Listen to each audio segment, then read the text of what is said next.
Joel Fitzgibbon believes Anthony Albanese has performed worse than any other Labor leader he's served under, including Simon Crean.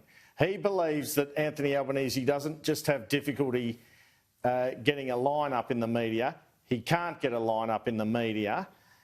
And the other thing I want to share with you is the fact that I believe Fitzgibbon is weighing up the prospect of running as a stalking horse for the leadership, and that he believes the best candidate to replace Anthony Albanese, the person that people are talking about in these corridors, is Richard Marles, the Deputy Labor Leader. And Richard Marles, in the caucus this morning, paid tribute to Joel Fitzgibbon. They were in Darwin together last week and speaking to the resources sector and so on, and he says, Marles, of Fitzgibbon, that he really gets them, he speaks their language.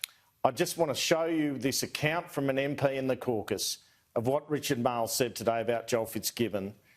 And he said that you attended a function in the Northern Territory recently and people, quote, love Joel because he speaks their language. Joel is pushing a position not many have been. His is an important voice. Joel's been really good for the Labor Party long term. He's always had the party's best interests at heart.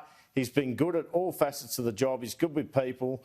He's always pushed for the Labor cause and been an important voice. Joel Fitzgibbon is the convener of the New South Wales Right.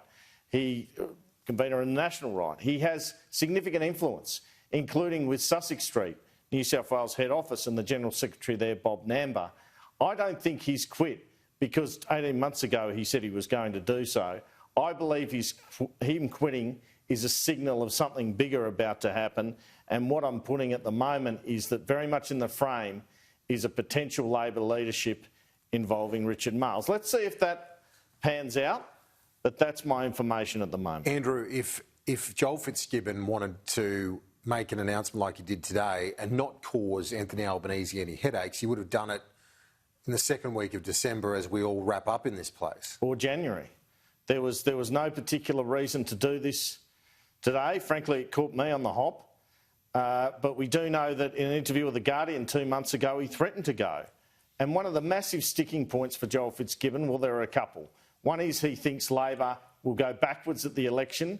He wants to try and avoid that, as I understand it. The other is he simply won't cop any longer Mark Butler being climate change spokesman because he sees a three-peat for the third time in a row.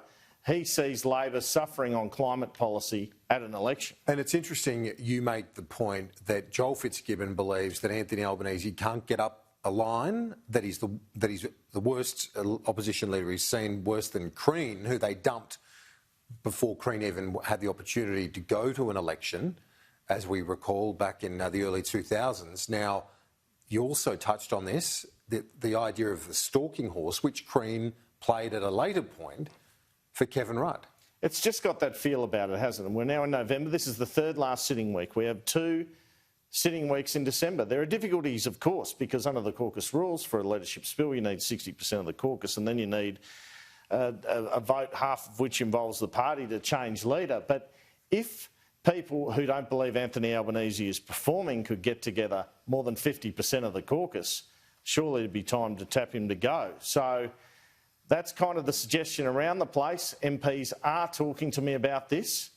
You have to wonder whether that's going to occur. Anthony Albanese is still pretty confident in his leadership. He thinks he can survive, but there's a general consensus he's not cutting through at the moment. And so basically, to go back to the point, the news today, Joel Fitzgibbon quits, and in the context that he has no faith in the leadership of Anthony Albanese. That is my clear understanding, that Joel Fitzgibbon does not believe Anthony Albanese can win the next election, that he believes Labor will go backwards at the next election under his leadership. Despite his comments this morning saying he'll be leader at the next election, don't believe that. I don't believe that to be Fitzgibbon's private view on this matter.